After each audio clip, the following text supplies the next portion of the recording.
My daughter stood by the doorway, suitcase in hand, and said the words that cracked my heart in two. "You can't come with us, Mom. Just stay home and take care of the house, because you're our." I smiled to hide the sting, but inside I felt myself shrinking, like I had become nothing more than the walls around me. That was the moment I realized I had gone from being the center of her world to being left behind in it. Sweetheart, there are moments in life that never quite leave you. They sink deep inside you like a splinter you can't pull out, and even years later, when the world thinks you've moved on, you can still feel the sting. One of those moments for me was the day your mama looked me in the eye and told me I was too old to fly. Even now, when I close my eyes, I can hear her voice as clear as if it happened yesterday. I had been so excited that morning. I don't think I'd felt that kind of excitement since I was a little girl on Christmas Eve, waiting to see what Santa might leave under the tree. We were supposed to be leaving together, me, your mama, her husband, and the kids. They were going on a family trip, and for the first time in my life, I thought I'd get to be part of something I'd only seen in pictures or on TV screens. I was finally going to step onto an airplane. Now you may not think that's much, because you were born into a world where folks fly all the time. But for me, growing up the way I did, traveling by plane wasn't just rare, it was impossible. My whole life I'd been the one holding the house together, making do with what we had, and taking care of everyone else's dreams. The sky was something I looked at from the ground, not something I ever thought I'd touch. And then when your mama said, "You'll come with us, Mom," I felt like maybe, just maybe, the Lord had given me a gift in my old age, so I got myself ready. I laid out my best outfit the night before. It wasn't anything fancy, just a pale blue dress I used to wear to church on Easter Sunday and the cream-colored cardigan I'd knitted myself during long winter nights. I even pinned on the little brooch your grand at once gave me, the one shaped like a hummingbird. I wanted to look nice to show my daughter and her family that I still belonged by their side. When we pulled up to the airport in their big SUV, I remember clutching my purse so tight my fingers ached. My heart was beating like a drum, my stomach fluttering like a girl's on her first date. Inside, it was a whole other world. Bright lights, rolling suitcases, and voices echoing through big open spaces. I'd never seen anything like it. For a moment I thought, so this is what it feels like to step into the future. I trailed behind your mama carrying one of the kids' backpacks when she suddenly stopped and turned to me. Her eyes didn't quite meet mine, and her voice, oh, her voice was soft, almost too soft. She said, "Mom, listen, you're too old to fly with us. The trip's going to be hard on you. It's better if you stay home and take care of the house." I stood there, not sure I heard her right. My ears were buzzing, my heart pounding so loud it drowned out the noise around me. I thought maybe she was joking. Maybe she'd smile and wink and say, "Of course you're coming, Mama." But the smile never came. She was already half turned toward the check-in counter, her husband and kids moving ahead without her. I whispered, but my ticket. My voice cracked like old wood under strain. She gave me this quick little laugh, like she was brushing crumbs off the table, and said, "We didn't get you one, Mom. It's just better this way. We'll be back before you know it." And then, God help me, she leaned in, kissed my cheek as if that would make it right, and hurried to catch up with the others. I don't know how long I stood there, sweetheart. People walked past me, rushing to their gates, their voices blending into one big blur. I felt the weight of my purse dragging at my arm, felt my cardigan suddenly heavy on my shoulders, and felt the hummingbird brooch pressing into my chest like it was mocking me.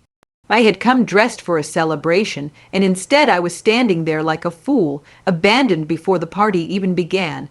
I wanted to call out after her, to tell her I could still walk, still sit in a seat, and still smile at my grandchildren while the plane lifted off.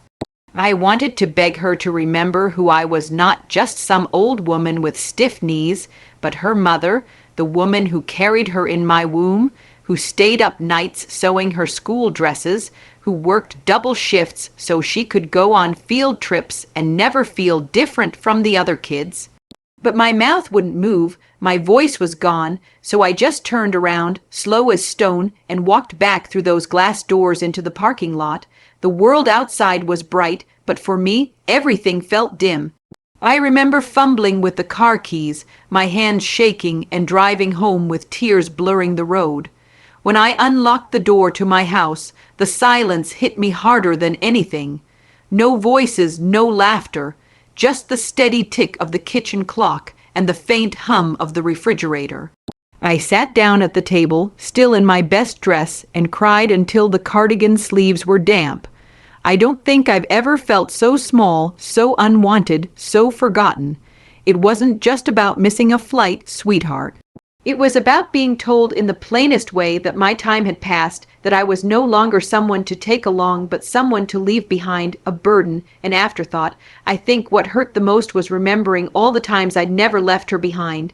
When she was little and scared of the dark, I'd sit beside her bed until she drifted to sleep. When she had her first heartbreak, I held her through the night, whispering that she was stronger than she knew. When she wanted to go to college, even though we didn't have the money, I took on more hours cleaning houses and wore holes in my shoes so she could walk her campus in new ones. Through every storm, every hard season, I was there, standing right beside her. And then one bright morning at the airport, I wasn't worth standing beside anymore. You looked up at me with your big eyes when I said this, and I saw the tears gathering. Grandma, you whispered, "I'll never leave you behind." Oh, honey, those words are sweeter than any song. I hope you mean them. I pray you mean them, because a promise like that can carry a heart through even the coldest winters. I pressed a kiss to your forehead then, holding your hand tight against mine. I believe you, sweetheart, I said softly. I believe you. And for the first time since that day at the airport, I felt a little piece of the heaviness lift, because I realized the Lord gave me you. When one door shut, another opened. My daughter may have forgotten me in that moment, but you remind me every day that I am still someone worth loving, worth listening to, and worth keeping close.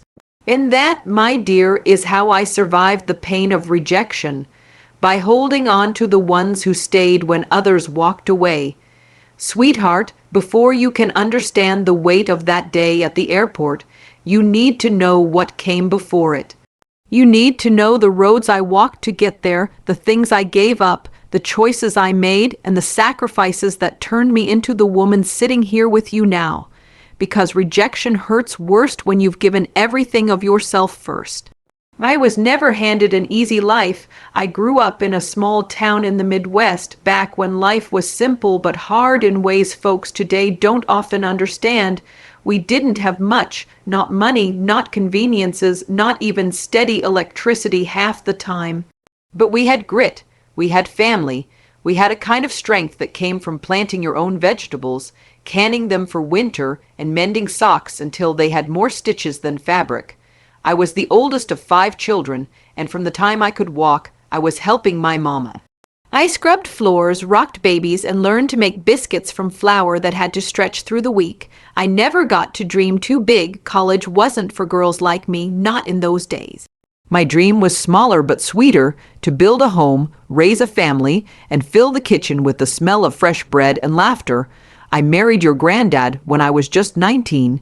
He was steady, quiet, a man of calloused hands and kind eyes.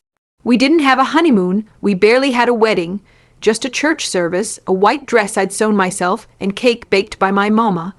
But I was happy because I thought love would be enough, and for a time it was. But, honey, marriage and motherhood aren't fairy tales. They're long nights, tight budgets, and learning to smile through the disappointments. Your granddad worked at the mill long shifts that left him bone-tired, and I worked too. Sometimes cleaning other people's houses, sometimes sewing for neighbors, sometimes taking in laundry. Every dime we earned went to keeping food on the table, shoes on your mama's feet, and a roof over our heads. I gave up things, small things at first, new dresses, vacations, jewelry I used to admire in store windows. Later, I gave up bigger things, the chance to take night classes, the hope of maybe opening a little bakery like I once dreamed. Even the thought of traveling, of seeing more of the world than the few square miles I lived in, faded away. When your mama came along, I poured everything I had into her. She was my joy, my pride. I remember standing in the cold mornings, ironing her little dresses for school so she'd look neat, even though my own coat had patches on the elbows. I remember staying up half the night to finish her Halloween costume, sewing sequins by lamplight until my eyes burned. I remember walking miles in the rain to pick up medicine when she was sick, my shoes squishing with water, my breath fogging in the air, but never once thinking of myself, only of her. There were nights I went to bed hungry so she could have seconds at dinner. Times when I wore the same old shoes until the soles split, while she walked proudly into school with new ones I bought on layaway. I taught myself how to stretch ground beef into 3 meals, how to patch curtains so the holes didn't show, and how to smile when I wanted to cry. Do you know, sweetheart, what it feels like to give up your own dreams for someone else? It's not bitter, not really, at least not at first. It feels like love, the kind of love that makes sacrifice sweet. I didn't resent it. I was glad to do it. But love, as beautiful as it is, leaves scars too. Because when you give up enough pieces of yourself, one day you look in the mirror and wonder if anything of you is left. There was a time when I wanted to learn the piano. I used to pass by the neighbor's house, hear their daughter practicing scales, and I'd stand there for a moment, pretending my fingers were the ones pressing those keys. But pianos cost money, lessons cost money, and money was something I never had enough of. So I folded that dream up and put it away in a box I never opened again. Travel was the same. I'd watch shows on television about New York City or California or even Paris, and I'd close my eyes and imagine myself there. But I had mouths to feed, bills to pay, and a husband whose body ached too much to go farther than the front porch. So I stayed. I told myself the world outside those borders wasn't for me, but for your mama, for her, I wanted everything. I wanted her to live without limits. I wanted her to stand tall in places I'd never stand, to breathe air in countries I'd never see, and to live a life that was bigger and brighter than mine. So when she said she wanted to go to college, I said yes, even when I didn't know how we'd afford it. I scrubbed more floors, cooked for church events, and took on sewing jobs until my fingers bled, and I made it happen. Do you know what it feels like to watch your child walk across a graduation stage, knowing every sacrifice you made led to that moment? It's the proudest, most painful joy in the world. Proud because she did it. Painful because a part of you whispers, this was supposed to be me too. I gave up my own chance at this so she could have hers. Your mama was my dream, all my dreams, all my hopes, all my sacrifices. Every one of them was tied up in her. And that's why, sweetheart, when she told me I was too old to fly with her, it felt like the cruelest cut. Because I hadn't just wanted that plane ride for me, I wanted it as a symbol, a little gift after a lifetime of giving. One chance to feel like I wasn't just the one left holding the house together, but the one still invited to see the world beyond it. When she walked away from me that day, all those sacrifices came rushing back. Every meal I'd skipped, every dream I'd buried, every ache I'd ignored. And for the first time, I wondered if she even remembered them. If she even knew the price I'd paid to give her wings. You looked up at me then, your little eyes shining, and you asked softly, Grandma, do you wish you hadn't given all that up for Mama? I shook my head, pulling you closer against me. No, sweetheart, I don't regret it. Not a single sacrifice. That's what mothers do. We give and give even when it costs us. What hurts is not the giving. It's being forgotten afterward. I could feel the warmth of your hand in mine, soft and steady, and I whispered, Promise me you'll remember this, darling. Remember the people who sacrifice for you, because love is measured not by words, but by what we give up for each other. And in that moment, as the last light of day faded through the window and the quiet wrapped around us like a quilt, I felt something I hadn't felt in a long time. Not just sadness for what was lost, but hope for what could still be carried forward. Through you, through your memory, through the lessons you'd hold onto long after I'm gone. You know, darling, people often look at an old woman and see only the lines on her face, the bent shoulders, and the slow steps. They think those lines are just from age, but every wrinkle, every crease is a story. A loss survived, a hardship endured, a storm weathered. My face isn't just old, it's a map of everywhere I've been and the losses I've carried along the way. Before your mama ever told me I was too old to fly, before the sting of rejection, there were other pains. Deeper ones, the kind that carve into you so sharply you wonder if you'll ever stand up again. But somehow, by God's grace, I always did. I remember the first time I truly tasted loss. I was still young then, still full of plans. Your granddad and I had just been married a few years, and we were expecting our first baby. Oh, the joy we felt! We painted the tiny nursery ourselves, white walls with little yellow flowers I stenciled by hand. I sewed baby blankets out of scraps, humming lullabies even before there was a baby to hold. But sometimes life is cruel. The baby came too soon and too small, and the doctor's face told me the truth before his words did. I held that little body in my arms for just a moment, so tiny, so fragile, and then she was gone. Just like that, the nursery became the quietest place in the house. I thought the grief might swallow me whole. I cried until my body ached, until my tears turned to dust. I couldn't understand why God would let me taste joy only to rip it away. But life didn't pause. Bills still came. Clothes still needed washing.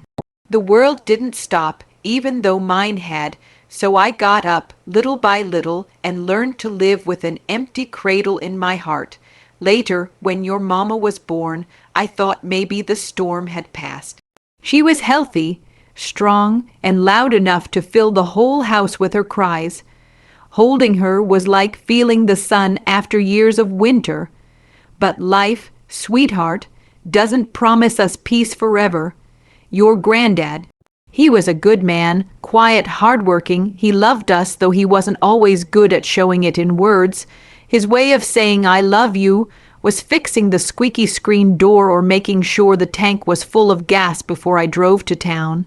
But years at the mill wore him down. The long shifts, the dust, the strain, it all took its toll. I watched the man I loved shrink before my eyes, his shoulders stooping, his cough worsening, his spirit dimming like a lantern running out of oil. The night he passed, the house was so still it scared me.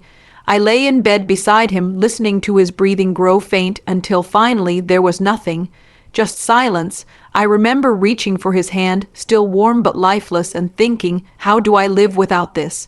We'd built a whole life together, a life of sacrifice and routine, and suddenly I was alone in it. Widowhood is a strange kind of emptiness, sweetheart. People still see you, but they don't really see you. They offer kind words at the funeral, casseroles for a week, and then they go back to their lives. You're left with the echo of a man's laugh in the hallway, his shirt still hanging in the closet, and the imprint of his body on the side of the bed. Nights became the hardest. The ticking clock sounded louder without his soft snores beside me. Sometimes I'd set the table for two without even realizing, then sit there staring at the extra plate, tears streaming down my face. But I didn't crumble. I couldn't. Your mama still needed me, so I tucked my grief deep inside and carried on. That's what women like me always did. We carried on, and then came other losses, quieter ones but still sharp. Friends I'd grown up with began to pass, one after the other. Each funeral felt like another chapter of my life being closed, another piece of my history erased. I'd sit in the pews looking at their families and wonder when my turn would come and who would sit for me. But darling, here's the thing about loss. It teaches you resilience. It teaches you that even when everything you love is stripped away, you can still stand, still breathe, and still find small reasons to keep going. Sometimes it was your mama's laughter that pulled me through. Sometimes it was the rhythm of kneading bread dough or the smell of lilacs blooming outside my window. Sometimes it was nothing more than the stubborn thought, I will not let this break me. There was one winter especially hard. Your mama was still in school and money was tighter than ever. The furnace broke, snow piled high against the door, and I remember sitting by the stove with 3 sweaters on, my fingers so cold they could barely grip the needle as I darned socks. That was the winter I thought, this is it. I can't keep fighting like this. But then your mama came home with a paper she'd written, and she looked at me with those big eyes and said, "Mom, I got an A. I did it for you." That tiny moment of joy carried me through the bitter cold.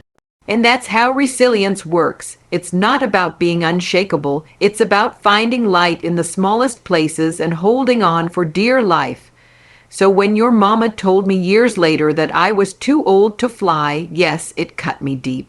But it didn't destroy me, because I had already walked through darker valleys. I had already buried children, lost my husband, and seen dreams dissolve. And each time I found a way to rise again. Resilience isn't about pretending you don't hurt. I hurt, sweetheart. Oh, how I hurt. But resilience is about saying, even with this pain, I will keep going. Even if no one sees me, I will still stand. Even if the people I love forget me, I will still love them. You touched my hand then, small and warm against my wrinkled skin, and whispered, "Grandma, you're the strongest person I know." I smiled, though my eyes were wet. Strength doesn't mean I never cried, darling. It means I cried, and then I wiped my tears and carried on. I've carried loss like a stone in my pocket my whole life. Heavy, always there. But I've also carried resilience, and that's what's kept me walking. And now, as I sit here with you, I realize maybe all those years of carrying weren't just for me.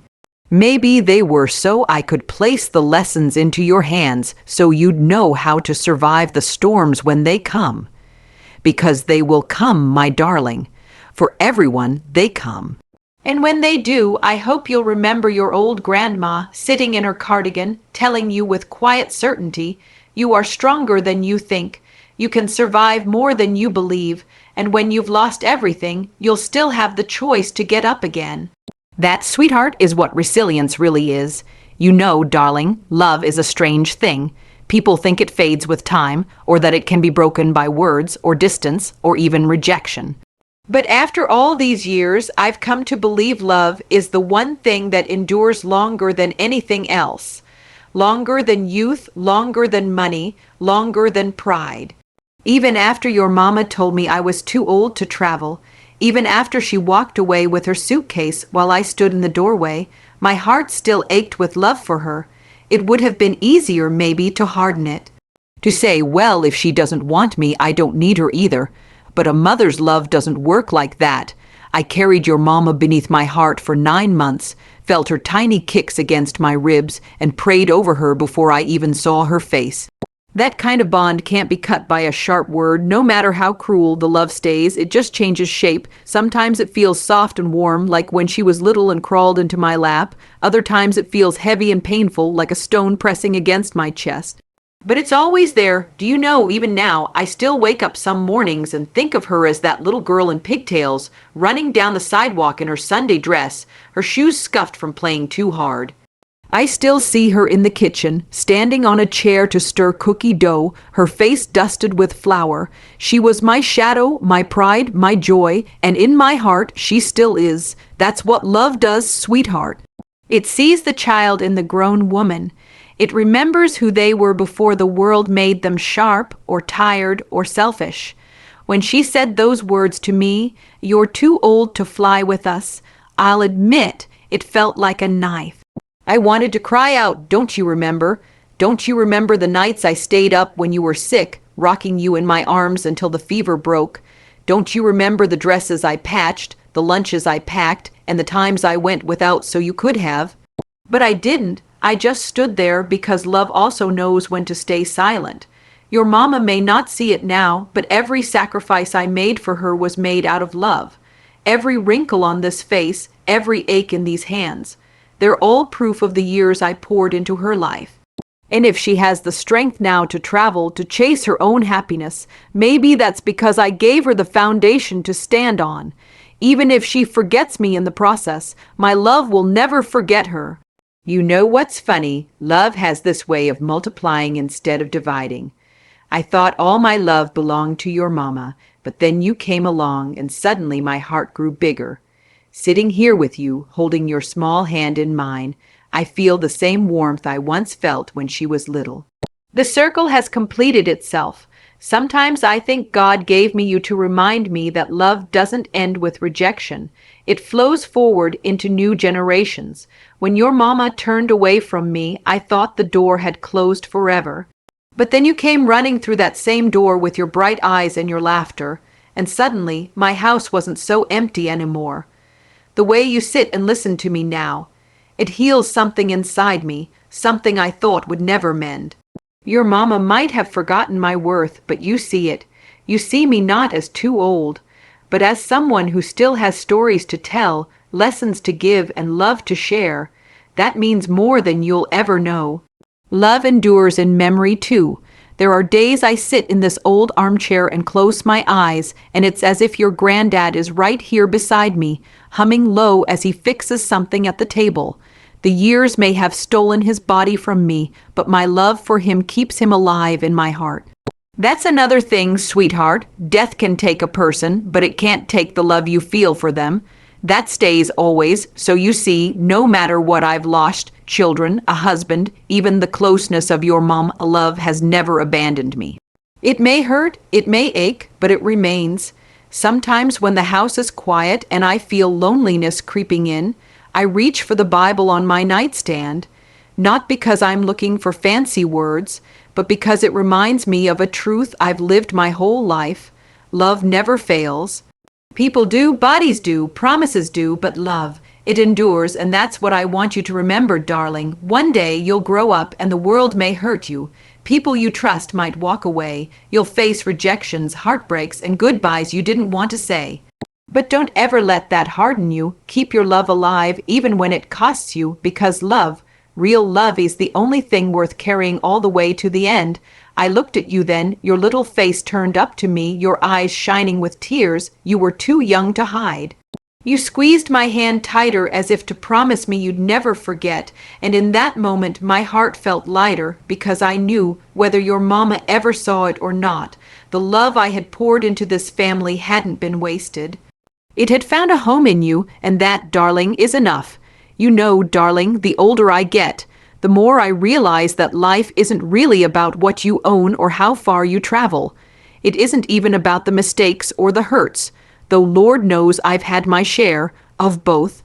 No, life is about what you leave behind, what you plant in the hearts of others that keeps on growing even after you're gone. That's your legacy, and I suppose, sitting here with you now, that's what I've been holding on to all along. I used to think my legacy would be your mama. I poured everything into her, my time, my strength, my dreams. I wanted her to stand taller than I ever could, to reach places I couldn't even imagine, and in many ways she did. She has a good job, a nice house, and a life I never had the chance to live. But somewhere along the way, she lost sight of me. Maybe she thought leaving me behind was just the way of moving forward.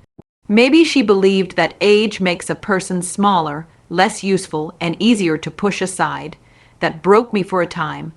I won't lie to you, sweetheart. Rejection from the one you love most cuts deeper than any other wound. But here's what I've learned. Sometimes our legacy doesn't go where we expect. Sometimes the seeds we plant in one garden don't grow, but they bloom in another, and that's where you come in. The day you walked through my door with your backpack bouncing on your shoulders, asking, "Grandma, can I stay with you while Mom's away?" I felt something shift inside me. It was as if God himself whispered, "Here is the reason you kept going. Here is the soil where your love will take root." Since then, every moment we've spent together has reminded me that my life isn't wasted and my love isn't forgotten. You sit here, why, died, soaking up my stories as if they matter, and maybe, just maybe, they do. Because through you they'll live on. I've told you about the losses, the sacrifices, and the nights of loneliness. I've shared the hard parts because I don't want you to ever think love and strength come easy. But more than that, I've told you so you'll know this truth. If I could survive all that and still find reasons to smile, then you can too. That's my legacy, darling. Not just the quilts I've stitched or the recipes I've passed down, but the hope that no matter how dark life gets, there's always light to be found, even if it's only a flicker at first. When I'm gone, and someday I will be, because no one stays forever, I don't want you to just remember my wrinkles or my rocking chair or the way I smelled of lavender soap. I want you to remember the strength, the endurance, the love that kept beating even when it was bruised. Carry that with you, sweetheart. That's the gift I leave you. I imagine one day you'll sit with your own child or maybe a friend in need and you'll repeat the words I told you. You are stronger than you think. You can survive more than you believe, and even when you've lost everything, you can still rise again. If those words find a new home in another heart, then I'll still be here. I'll still be alive in the ways that matter most. It's funny, isn't it? For all the rejection and loneliness I feared, my story didn't end in silence. It ended with you, my little one, holding my hand, reminding me that what I gave wasn't wasted after all. That's what legacy is, darling. It's not grand monuments or names carved in stone. It's love carried forward. It's the strength passed from wrinkled hands into young ones. It's hope whispered across generations like a prayer. You looked up at me then, your small face so serious, and you said, "Grandma, I'll never forget you. I'll tell your stories forever." And oh, my heart, my tired, aching heart swelled with joy. Because in that moment I knew I would live on, not just in memory, but in the way you carry yourself, the choices you make, and the kindness you show. My life, my pain, my love, they won't vanish, they'll echo through you. So don't be afraid of the storms, darling. Don't be afraid of rejection or loss or even the ache of growing old. Everything you endure becomes part of your story, and someday that story will become someone else's hope, just as mine has become yours. And when the evening sun slants through your window many years from now, and you're sitting in your own chair with lines on your face, I hope you'll feel me there with you. Not in body, but in spirit, smiling, proud, because that's what I'll leave behind. Not bitterness, not sorrow, but love that endured and hope that lives on. I gave a soft sigh then, leaning back in my chair as the last rays of light touched the curtains. My hand still rested in yours, warm and steady. My story, I realized, wasn't just about the pain I carried. It was about what I had managed to pass through the fire and into your waiting heart. And that, sweetheart, is enough for me.